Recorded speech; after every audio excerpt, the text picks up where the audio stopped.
Well, good afternoon. John here, back in the shed again. I'm always in the shed.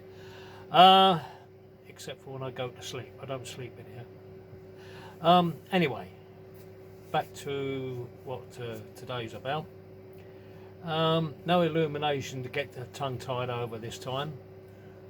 What I've done now, and I'll show you this, I'm just reaching for it now. It's not very often I get the opportunity to scratch build things, but I've made this. This is a crew change platform, which will be sited by the small engine shed which you've seen on the layout, and this was made up entirely of odd bits and pieces that I had in the modelling builder's yard, as they call them. Yeah, made up of bits and pieces, and painted as well. So yeah, that's turned out quite well, I thought.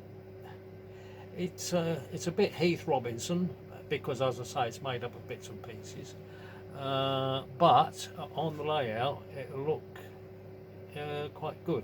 I've managed to get the height right because I had a loco on the line where the crew change is supposed to take place, and I've lined it up with the bottom of the door on the loco, so that works out well. I had a bit of a problem with the steps, which is why I've put like a mini ladder in there, but that seems to work quite well.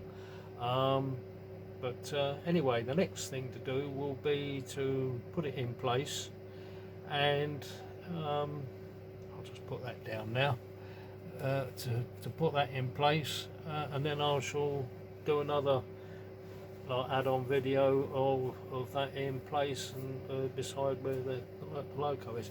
What I want to do, I get some more, because I've run out of little figures, little personnel. So I've got to get some more. So what I shall do is populate that little platform with various members of staff, maintenance, light maintenance, train crew, that type of thing, and that will sort of help bring it to life. So yeah, that should look pretty good. So that's all I've got to report on today, I think.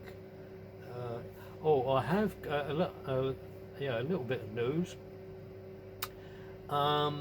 As you know, Hatton's have closed, and they're having an immense sale, selling off all their stock.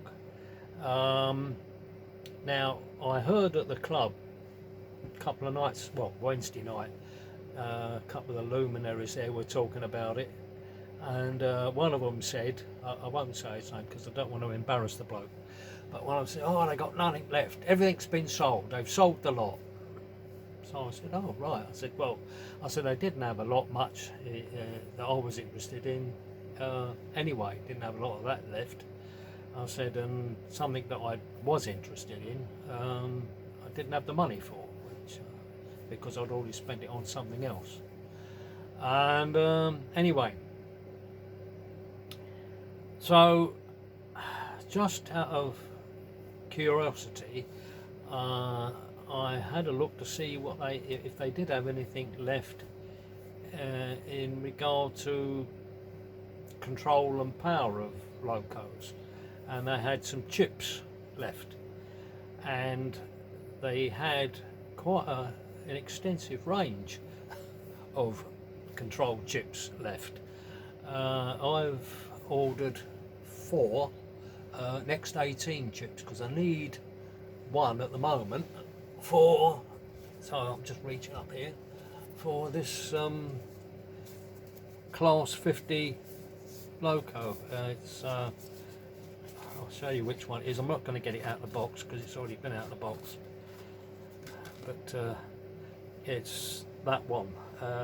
It's the class 50 Defiance 50149, and I did have an analog version of this some little while ago, but I chopped that one in for something else, and it wasn't a very good run on, besides which it wasn't one that could be easily converted to DCC.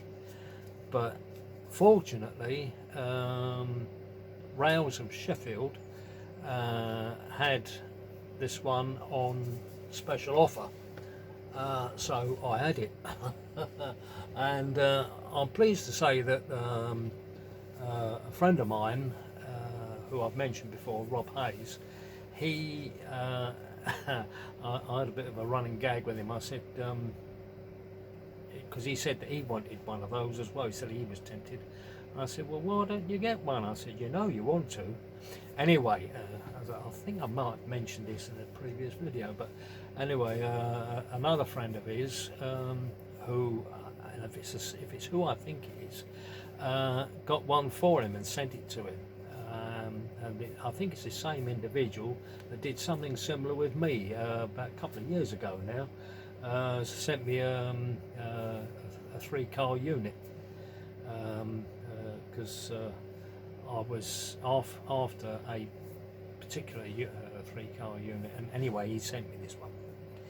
That's another story. Yeah, so so if anyone wants anything like control chips, DCC control chips from Hatton's, had over 2,000 in stock still. Now it may well be that they might have sold out on those now, but anyway, I got in quick, and as I say, I managed to get order up 4 of them. Oh, and I didn't tell you how much for, did I? Normally they retail at around 20 odd quid. They're about 25, something like that. Well, these were reduced to £14. So I got £100 worth of chips for just over half price, £56 it was, plus the postage, which was 3 quid. But I mean, you know, you've got to pay postage anyway on quite a lot of things. To avoid paying postage, you've got to spend quite a lot of money. Anyway, I'm expecting them hopefully tomorrow, so then I can get that loco chipped. Anyway, yeah, so that's all I've got to say now. So I will leave it there, and I will see you in the next video. So take care, and cheers for now.